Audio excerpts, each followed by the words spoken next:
Hello friends, legal knowledge में आपका स्वागत है।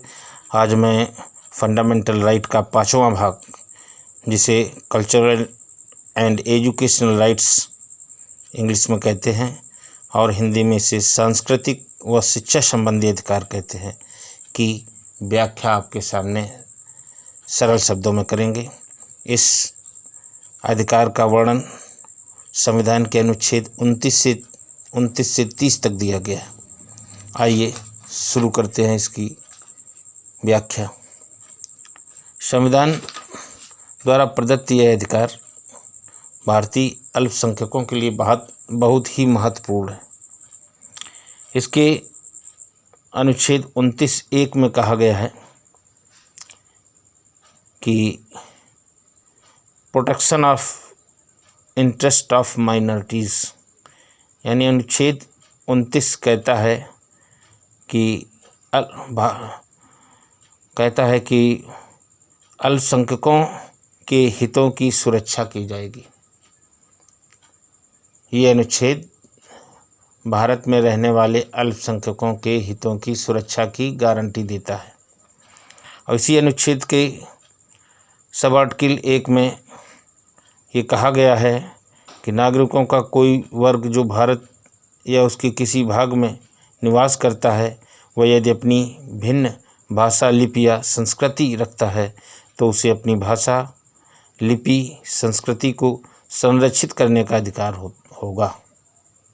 यानी अल्पसंख्यक अपनी भाषा, लिपि और संस्कृति को संरक्षित करने का इस संविधान प्रदत्त अधिकार द्वारा संरक्षित रख सकते हैं या संरक्षित रखने का अधिकार रखते हैं। इसमें राज्य या राज्य के अन्य कोई संस्थान या राज्य के अन्य नागरिक उनके इस अधिकार को मिटा नहीं सकता।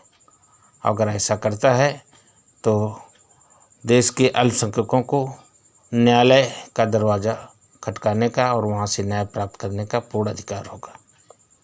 अब इसी के 29 अनुच्छेद के सब आर्टिकल 2 में कहा गया है, किसी भी शिक्षण संस्थान में, चाहे वह राज्य सरकार द्वारा संचालित हो या किसी अन्य वित्त पोषित साधन की सहायता से संचालित हो, किसी भी नागरिक को धर्म, वंश, जाति, भाषा या इनमें से किसी के आधार पर प्रवेश देने से इनकार नहीं करेगा। ये अनुच्छेद 29(2) के तहत कहा गया है कि कोई भी शिक्षण संस्थान, चाहे वह राज्य सरकार द्वारा संचालित हो या किसी अन्य साधन द्वारा संचालित हो, लेकिन ऐसे शिक्षण संस्थान में किसी भी देश के किसी भी नागरिक को धर्म, जाति, वंश या भाषा के आधार पर उसे एडमिशन देने से या दाखिला देने से रोका नहीं जाएगा। यानी ऐसा शिक्षण संस्थान किसी भी नागरिक को उसकी धर्म, जाति, वंश या भाषा के आधार पर दाखिला देने से इनकार नहीं कर सकता है। ये इसमें वर्णन किया गया है। आगे देखते हैं कि संविधान के अनुच्छेद 30 में इस राइट के बारे में क्या कहा गया है। आइए जानते हैं। शैक्षणिक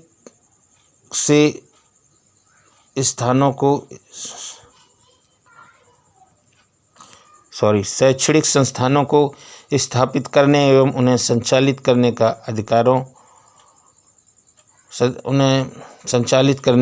अल्पसंख्यकों को अधिकार। यानी इस अनुच्छेद 30 में कहा गया है कि शैक्षणिक संस्थानों को स्थापित करने एवं उन्हें संचालित करने का अल्पसंख्यकों को अधिकार होगा। माइनॉरिटी जो अपनी शिक्षण संस्थान स्थापित करेंगे, उन्हें वो स्वयं संचालित भी कर सकते हैं। ऐसा अधिकार संविधान के अनुच्छेद 30 के तहत उन्हें प्रदत्त किया गया है। यानी अल्पसंख्यकों को ये अधिकार होगा कि वे शैक्षणिक संस्थानों को अपने चॉइस के अनुसार स्थापित करें एवं उन्हें संचालित करें। इसमें राज्य सरकार या देश के अन्य कोई नागरिक उसमें हस्तक्षेप या दखल नहीं दे सकते हैं। अगर ऐसा करते हैं तो अल्पसंख्यक न्याय पाने के लिए न्यायालय का दरवाज़ा खटका सकते हैं। तो ये अनुच्छेद 30 के अंतर्गत अल्पसंख्यकों को एक विशेष अधिकार दिया गया है। इसी अनुच्छेद 30 के सब अनुच्छेद 1A के तहत कुछ सीमित प्रतिबंध भी लगाया गया है। राज्य को किसी भी शिक्षण संस्थान की प्रॉपर्टी को एक्विजिशन का अधिकार होगा। यानी राज्य अगर कोई आवश्यकता समझता है तो किसी भी शिक्षण संस्थान की प्रॉपर्टी को वह एक्विज कर सकता है अपने राज्य के हित में। ये एक इसमें अपवाद भी है। संविधान के अनुच्छेद 30(2) में कहा गया है कि राज्य शैक्षणिक संस्थानों को सहायता प्रदान करने में इस आधार पर कोई भेदभाव नहीं करेगा कि यह संस्थान अल्पसंख्यकों के प्रबंधन में है। सब आर्टिकल 30(2) में कहा गया है कि राज्य जब शैक्षणिक संस्थानों को कोई सहायता देगा तो इस आधार पर कोई भेदभाव नहीं करेगा कि कोई अमुक संस्थान अल्पसंख्यकों के द्वारा संचालित हो रहा है, इसलिए मैं इसको सहायता नहीं दूंगा। इस आधार पर वो सहायता देने से इनकार नहीं कर सकता है। ऐसा ये अनुच्छेद 30 के सब अनुच्छेद 2 में कहा गया है। तो ये अधिकार जो था, जो अधिकार था, पांचवा अधिकार धार्मिक स्वतंत्रता, ये जो पांचवा अधिकार था कल्चरल एंड एजुकेशनल राइट्स, जिसे अनुच्छेद 29 से और 30 के अंतर्गत वर्णन किया गया है संविधान में, जिसे हिंदी में सांस्कृतिक व शिक्षा संबंधी अधिकार कहते हैं। और ये अधिकार भारतीय अल्पसंख्यकों को उनके हितों की सुरक्षा देने के लिए संविधान द्वारा प्रदत्त किया गया है। मैंने इसको सिलसिलेवार आसान शब्दों में आपकी समक्ष प्रस्तुत किया है। उम्मीद करता हूँ ये आपको पसंद आएगा, और पसंद आता है तो इसे लाइक करना, सब्सक्राइब करना और बेल बटन दबाकर मेरा उत्साहवर्धन करें।